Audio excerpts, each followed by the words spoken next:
สมมุติว่าสาวโทสิเอาผัวสินจกจักพื้นเอาให้เขาพื้นหนึงแล้วก็มาแต่อาบน้ำบ่จ้ะนะสมมุติว่าอ้ายฮักข่อยสิ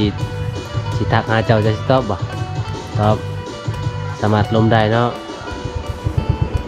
ตอนนี้ก็จะไปหาซาเวกก่อนทุกคนเลยก่อนสิไปหาซาเวกกะไปเบิ่งบรรยากาศธรรมศาสตร์ก่อนทุกคนเบิ่งนี่ทางนั้นก็ตะเป็นการสิตกแล้วทุกคนเห็นตะมวนหลายทุกคนธรรมศาสตร์อยู่ครัวเมืองนองเสร็จแล้วเนาะเนี่ยทุกคนเด้อทางเทิงก็จะเป็นครัวสะพานไม้ไหลทุกคนคือจะเป็นทางเทิงเป็นครัวสะพานไม้ไหลแต่ตอนนี้ข่อยเองก็มาที่ครัวเปตงครัวที่รัฐบาลสร้างให้ในหมู่บ้านหลายหมู่บ้านทุกคนเลยก็คือบ้านอรองบ้านซื้อบ้านตะลิงบ้านบุ้งทุกคนเลยบ้านป่อมันก็หลายบ้านนะทุกคนตอนนี้คือสะบานก็ได้ไปมาสะดวกแล้วทุกคนอย่างฤดูฝนก็โอ้ยสีบ่เป็นห่วงละทุกคนคือไปมาได้สะดวกและสะบานก็ได้ตอนนี้ก็สิไปหาสาวเวกกับสาวโทถ้าบ่เห็นสาวโทก็สิไปหาสาวเวกถ้าบ่เห็นสาวเวกก็สิไปหาเบิ่งสาวโทพี่น้องตอนนี้ก็สิไปหาสาวโทก่อนทุกคนเลยเพราะว่าไปหาสาวเวกแล้วก็บ่เห็นสาวเวกแล้วก็สิไปหาสาวโทอีกบ่ฮู้ว่าสาวโทสิอยู่เฮือนหรือบ่ป้าสอนมังมีบักใหญ่พี่น้องเอ้ยก็สิได้ไปสาวจังพร้อม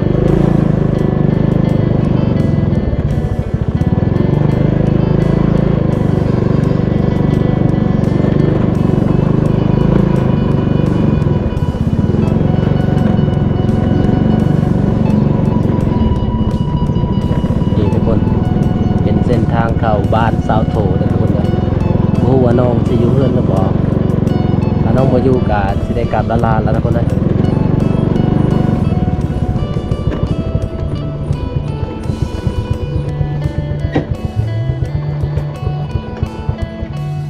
หอดเถือนสารสาวโถกับบุ้งว่าสาวโถจะอยู่เพื่อนหรือเปล่านะแต่กับน้องไปอาบน้ำกับบุ้งได้เห็นเดย์แม่เพื่อนแม่เพื่อนกับกำลังต่ำหูต่ำสินจะก่อเหตุวิชังอยู่ในบ้านนัดเสียงตูตึมๆอยู่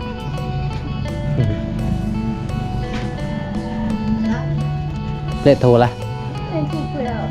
ดงนี่มาพอไอเมย์เพิ่นคือเก่าทุกคนเลยเป็นอะไรดีแล้วบ่ไอเมย์เป็นไข่นะกินยาแล้วดีแล้วบ่กระชีคล้ายๆเน่หมดนี้เนาะตามเบิ้งเนี่ยตามเบิ่งกับชีคล้ายๆเนี่ยกินยาแล้วเด้มีสีฝั่งไทยซื้อยามาให้อันนี้ตามสินยังไงไหมสินจกสินจกก็ราคาแพงเนาะถ้าได้ละพื้น5 เซนกีบ10 พื้นก็5 ล้านแล้วเด้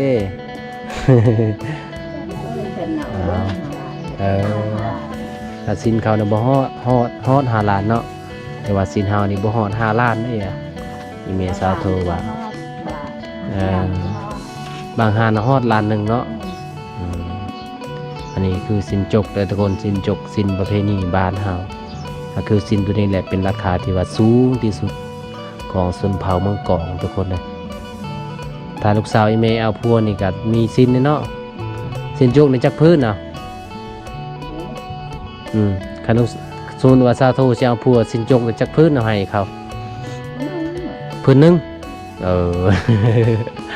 เดี๋ยวเอาให้ลายบ่ได้ให้ลายเนาะสินนั้นเด้สินมุกเด้สินมุกจักพื้นสินมุกน่ะลายเนาะฮอด10เนาะ10กับพื้นเท่าได้จะว่าพื้น200,000เนาะใช่มั้ยเนาะพื้น210,000พื้นก็ตกอยู่2 ล้านเลยให้ลูกเคยสมมุติว่าสาวโทเอาผัวนะก็สิไปหาสาวโทกันนะทุกคนนะนี่ทุกคนไอ้สาวโทยังบ่ทันจังได๋ผัวไอ้แม่เอ้ยไปมาแล้วก็ไปเยี่ยมยามสาวโทคือเก่าทุกคนไปเทื่อใดก็คือคันใดน้องก็คือเก่าบ่ฮู้ว่าน้องเฮ็ดอีสังตอนนี้ ป้ามาแล้วก็มาพอสาวโทกำลังปัดกวาดเทือนสารเด้อโดนเด้อมาหอมนี่เพิ่นก็ขยันคือเก่าเทือนสารก็สะอาด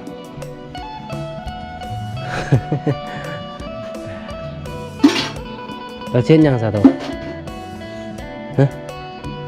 นึ่งข้าวหรือกินข้าวกินข้าวนึ่งข้าว บ่สบายอีกบ่ผู้แพทย์อยู่ดังเนาะ น้องก็เป็นหวัดอีกแล้วทุกคนเลยเพราะว่าช่วงนี้อากาศก็บ่ค่อยได้ดีแดดแน่หนาวแน่ฝนตกกระตุกนิดนึงพอดีมันอบมันเอาพอดีมันร้อนมาที่อาบน้ำบ่จ้านะมันก็สิมืดแล้วทุกคนเลยเพราะว่าตอนนี้อากาศก็เริ่มสิค่ำๆแล้วอันนี้คือแสงโซลาร์เซลล์ด้วยทุกคนได้เห็นบ่แสงโซลาร์เซลล์เพื่อประหยัดไฟฟ้าก็ต้องใส่แสงโซลาร์เซลล์ประหยัดไฟฟ้าไม่อยากเปิดไฟกลับมาเปิดแสงโซลาร์เซลล์ก็คือจะต่ออันน่ะจะเป็นสากทั้งนั้นเลยน้องก็สิได้ถึงเข้าตอนนี้ก็ประมาณอยู่5 โมงพอดีบ่วงมาปิน้องก็จะได้นึ่งข้าวเปล่าไฟเด้อทุกคนเด้อเห็นบ่จานของน้องก็โอ้อยู่4-5 คนนี่ลุเลยมุงนี่ซักอยู่บ่มุงน่ะบ่ได้ซักเลย บ่ซักแล้วเป็นยังมุมมื้อนี้ก็ว่าอารมณ์เสียแท้ผิดกันไกแม่บ่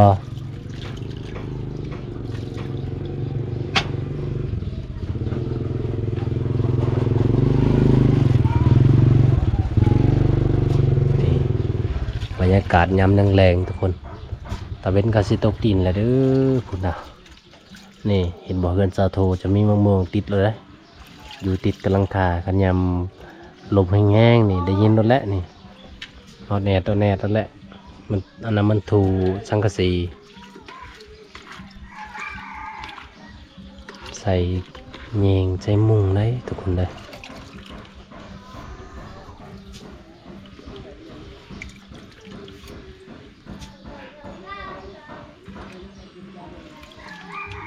สุกก็ไว้อยู่ถ้าเวลาหานองหนึ่งก็มันสุกไว้เลย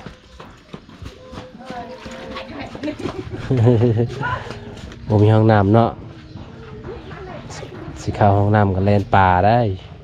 สาวโทคือกันนั่นแหละถ้าปวดท้องก็แล่นเข้าป่า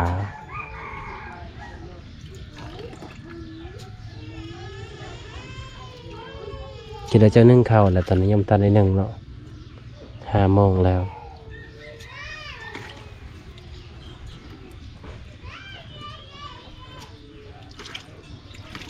ทอกเลยนะทอกเลยสบายเบียกทอก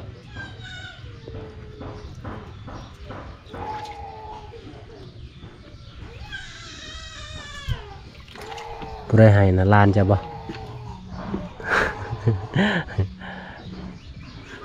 ถ้าก็มาแต่อาบน้ำบ่จ้ะนะไปอาบอยู่ไสห้วยเซอ้าว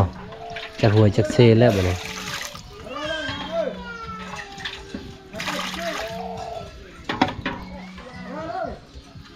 เรียบร้อยตอนนี้มีแต่ยกใส่แล้วทุกคนเลยก็คือสบายยกแล้วก็สิมาใส่พี่ใส่บางหมอนแล้วหมอนึงแบบทันสมัยเด้น้องกระจับเอาแล้วถ้ามันสุกกระจับเอาแล้วแต่คนนั้นมันสบาย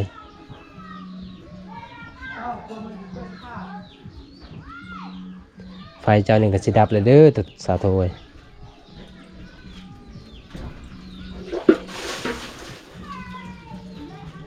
เห็นบ่น้องกระจับมาแล้วทุกคนมันคือแบบใส่มวยใส่นางมันก็สิลำบากอันนี้คือจับแล้วก็หุบใส่หม้อโลด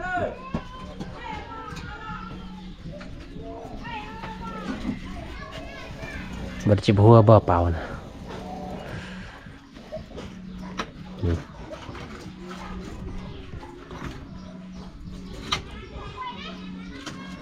จนสูงเลยเนาะ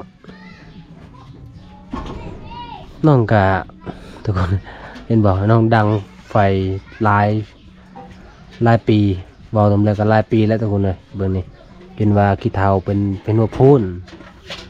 มันก็บริคัดควัดออกแล้วก็มันก็ชิดต่ำๆนี่จังหน่อย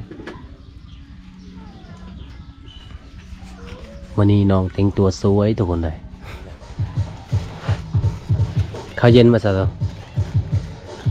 ข้าวเย็นน้องก็จะจกตั้งหากเลยทุกคนเลยใส่ติบตั้งหากเพราะว่าไม่อยากปนกับข้าวใหม่ถ้าข้าวเย็นกับไว้เกลือหมูเกลือม้าพวกแหละซุกไว้ขนาดทุกคนเลยเบิ่งน้องนึ่งข้าวซุกไว้ขนาดนี่รอบนี้น้องกะบดเอามือได้น้องก็เอาใบไม้อีกมาปง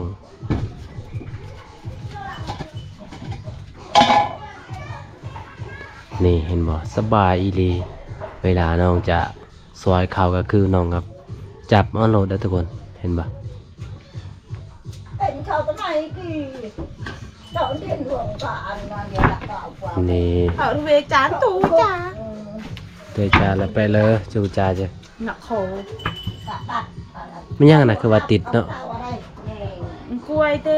มากูเหลืออยู่ เอาแล้วลูกกระลอกก็ ฮับกันในได้อูนะมืดแล้วเด้อทุกคนเด้อเพราะว่าตอนนี้มันก็สิมืดแล้วเป็นบัดเนี่ยคอก็บ่อยากดีจักก็เป็นวัดว่าซะโตจักมือละคอยลายมือเลยได้ก่อนนะ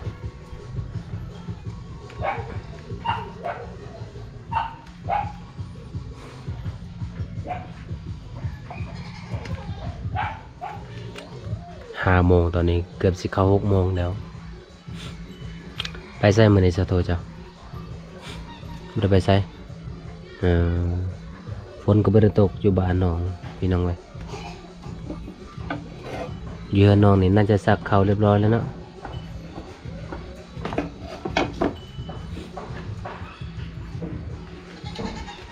อ่อนนี่บ่ตัวนั้นนะบ่ได้แข็งว่ะ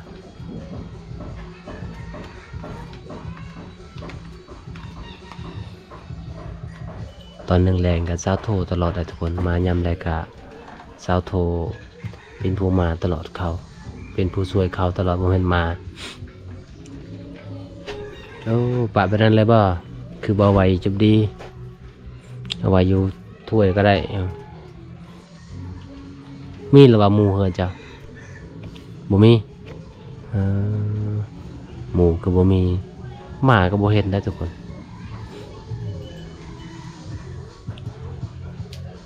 ปัดเข้าตารางเลย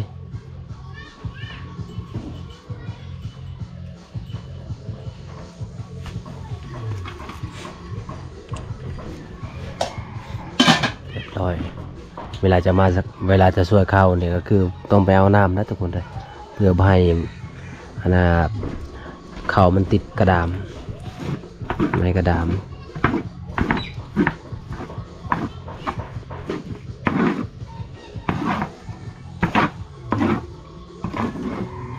พอจะไปใส่มองปะยังไม่มาปะจังมองพอจะมาเป็นยังเหมือนนี้คือว่าสุกๆเศร้าๆแต่ว่าจะโทษแล้วก็ตัดละตัวสบายซะฮะ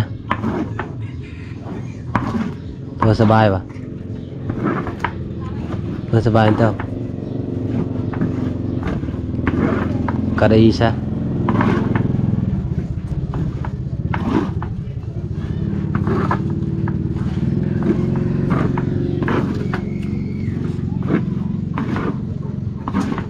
ตอนนี้ก็สิมืดได้ทุกคนเลยอยู่นอกนะมันก็บ่มืดปานใดแต่ว่าอยู่เฮือนขัวน้องมันมืดแหละถ่ายก็บ่อยากแจ้งนะ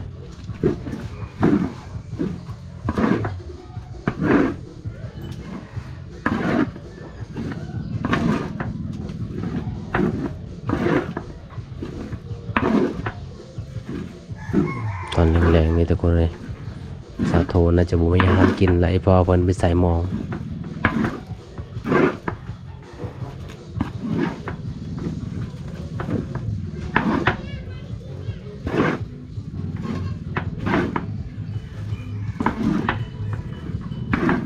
เอาเรียบร้อยตอนนี้นาทีของสาวโท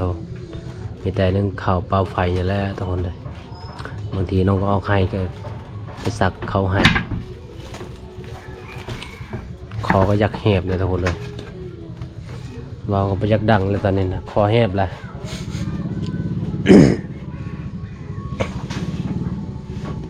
โอ้ควันไฟพอดีเอาปลามาปีงเด้เนาะ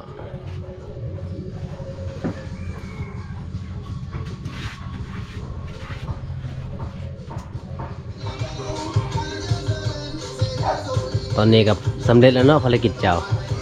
หนึ่งข่าวเป่าไฟก็สำเร็จแล้วทุกคนตอนนี้จะไปใส่บ่ได้ไปใส่น้ำก็อาบแล้วโอ้มีแต่เกียมสิเต้นเนาะเปิดตู้ มีหยังเจ้าก็บ่อยากปากปานใดบ่สบายบ่ฮะเป็นหยัง หน่วยเห็นไหม เฮ็ดเวียกเมื่อยทุกคนเลยเบิ่งได้อทุกคนน้องเฮ็ดเวียกเมื่อยได้อทุกคนบ่แม่นว่าน้องบ่อยากปากได้อทุกคนเลยเนาะเฮ็ดเวียกเมื่อยเฮ็ดเวียกหยังมื้อนี้ สั่งให้ สั่งให้ผู้ใด ให้ ให้หมู่ทุกคนแล้วเนาะยังบ่แล้วจักคนคือว่ายังบ่แล้วบ้านเจ้านี่กันคงออกนี่หลายคนนะ บ่ได้เอาให้ บ่ได้เอาแฮงก็คือเจ้ามาซอยทุกคนเด้อแสดงว่าน้องมื้อนี้ไปมาแต่ให้แล้วก็นึ่งข้าวเป่าไฟคือเก่าทุกคนเด้อตามวิถีชีวิตของสาวโทนล่ะสมมุติว่าอ้ายฮักข่อยสิทักหาเจ้าจะสิตอบบ่ตอบสามารถลมได้เนาะก็คือตอนนี้ยังบ่มีไฟมัน อ้ายฮักว่าอยากเป็นเพื่อนกับเจ้าจะรู้จักเจ้าจะซื้อบ่แม่นว่าเราสิมาฮักมามักเจ้าอยากรู้จักเราอยากมาเที่ยวเวลาเราสิมาเที่ยวก็คือเราสิไปหาเจ้าฮับได้เนาะทักได้ทุกคนเลยก็คืออ้ายฮักเพิ่นว่าให้บ่วงไปหาสาวโทแล้วก็สิให้น้องซื้อแบบซื้อสบู่ตอนนี้สบู่เจ้ายังอยู่บ่ ไปกิน ใกล้จะเบิดแล้วเดี๋ยววันที่จะไปอ้ายเพิ่นว่าก็สิเอาให้ค่าสบู่น้องหรือว่าค่าเป็นบัตรเต็มเงินของน้องตอนนี้ตื้อเป็นเดือนแล้วบ่เจ้านะยังบัตรซีสบู่ ซื้อสบู่แล้วเงินที่เบาใส่ไปให้มื้อนั้นอ๋อ ซื้อยา ซื้อยาให้แม่ให้ได้ทุกคนเลยตอนนี้ก็สาวโทก็สำเร็จภารกิจของน้องนึ่งข้าวเป้าไปเป็นทีเรียบร้อยแล้วน้องก็สิได้พักผ่อนเนาะเมื่อยมาแต่สักไห้แต่ทุกคนเลยเอาคลิปนี้ก็ปิดไว้เท่านี้ก่อนทุกคนคลิปหน้ากามาพอกับสาวโทกันใหม่ทุกคนคลิปหน้ากาขอกล่าวคำว่าสบายดีนี่บ๊ายบาย